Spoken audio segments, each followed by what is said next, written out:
ang House of Representatives talagang stage siya to put down or to look for potential issues against the former president and the current vice president. So yung committee yon talagang witch hunt, naghahanap ng mga potential na pwedeng maging complaint, maging articles of impeachment. Yun yung lumalabas na napaka-klinaw. Parang nagiging uso na kung sino yung mga nagiging kalaban ng dating administrasyon or basta dikit sa mga sa dating administrasyon, yun yung ginagamit ngayon. Napansin mo ba yan, Prof?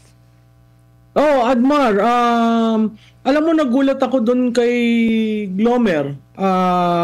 Sa tingin ko, yung Committee on Good Government and Public Accountability talagang naghanap na ang palabas kasi siya yung star witness eh. Kilala ko yung Glomer. Kung titingnan mo yung background niya, sabi nga nung isang congressman, 40 years ka na, hindi matutulak kabigin ang iyong experience. Pero dun sa 40 years, siguro tingnan ng public kung sino siya talaga. Kasi all of a sudden, biglang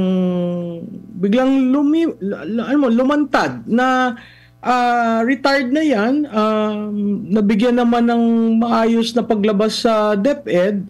So nagulat ako na kasi yung iba na nandoon puros incumbent pa current. Siya lang yung hindi. So bakit siya napili, no? So makikita natin may effort to look into it. At kung titingnan mo yung privilege speech nung congressman, it was all about OVP.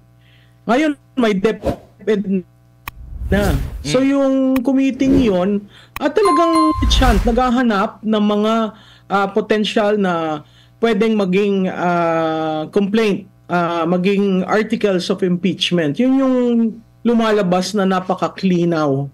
Oo, tama ka kasi ang mga pagdinig na matagal na pong nagbitiw bilang Education Secretary si BP Sara, 'di ba? July ata 'yon, no?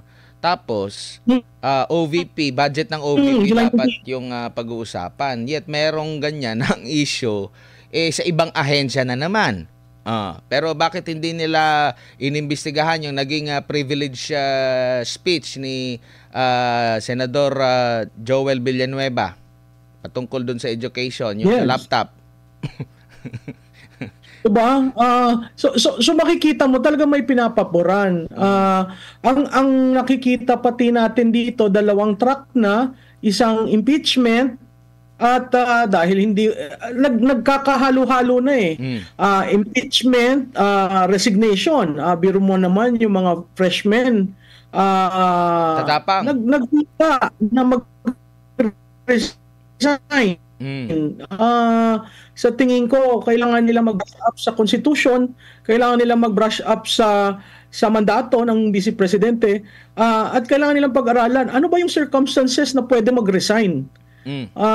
Maling-mali yung ginawa nila. Pero kung titingnan mo rin, hindi mo maintindihan kasi kung saan ang direksyon nito dahil naubusan sila ng oras. Di ba, recess na sila. Ang balik na nila November 4 para ipasa yung budget. At pumapasok na tayo sa political season simula October 1 hanggang 8 kasi magfa-file. Alam mo, ang napakahirap dyan, Admar, pag ginalaw pa nila ito at pinagpatuloy nila ito, magiging campaign team yan. Sa tingin ko, kailangan nilang pag-aralan yan. Kasi the moment na birahin mo pa ng birahin ang Vice Presidente in a campaign season, sa tingin ko, ang base niyan lalong tumitibay at lalabas. Matagal na rin po kayo, nakapagtrabaho na rin po kayo dyan sa Kongreso. Tama po ba? And sa Kongreso din ng Amerika. Itong gawi ng nasa Kongreso ngayon, masasabi mo ba na parang anong nangyari? Bakit, di ba, maraming mga nakilala na mga politiko, mga mambabatas na nakilala sila dahil sa galing nila, talagang kung magbusisi talaga ng budget, magbubusisi talaga sila. Nandun yun, talagang matalino sila sa paghimay ng budget. Pero ngayon parang naiiba parang iba na yung parang naging gawi ng ano masasabi mo, Prof, sa ngayon at saka noon at ano na ang nangyari sa ating Kongreso ngayon? Alam mo, Admar, tama ka, no? Yung anong nangyari? Alam nyo ba yung rules? Una, dun sa rules. Kasi lahat sa Kongreso, natatandaan ko noon, nandun pa si Senator Miriam Defensor Santiago. Sabi niya sa neophytes, huwag kagad kayo mag-deliver ng privilege speech, huwag kayo kaagad mag-engage sa seniors, kasi mag-aral muna kayo. Ano ba ang batas? Ano ba ang precedence of motions? Pag tinignan mo sa House, parang walang ganun Kahit nga yung referral, nagugulat ako. Biro mo, dati noon, single referral lang or joint.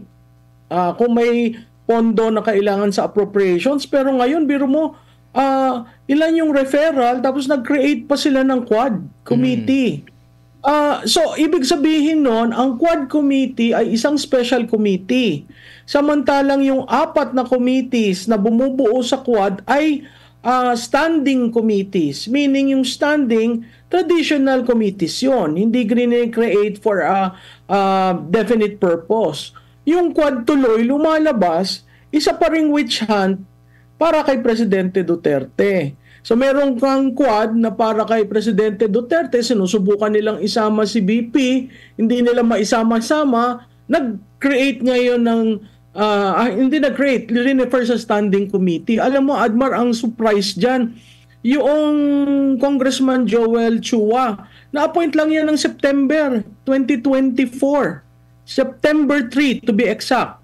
Samantalang yung privilege speech ni taga Manila rin, Congressman Valeriano, September 3, nagsalita.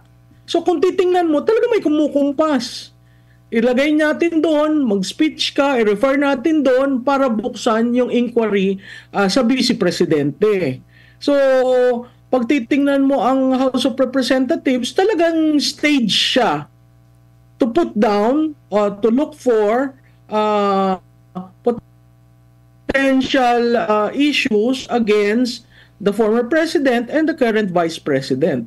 Kaya magugulat ka sa nangyayari at parang walang control na si speaker. Kasi paano mo yan makokontrol? Karamihan na nasa Quad at nandun sa good government, kung titingnan mo, may parehong mga members na panay ng attend At yung Quad ay naka-7 meeting na, yung good government ay naka-3 meeting na. Ang bilis. Samantalang ang traditional time para sa policy review, mag-refer ka ng legislation doon, ang tagal bago ma-schedule. So ito, mahalata mong binibilisan.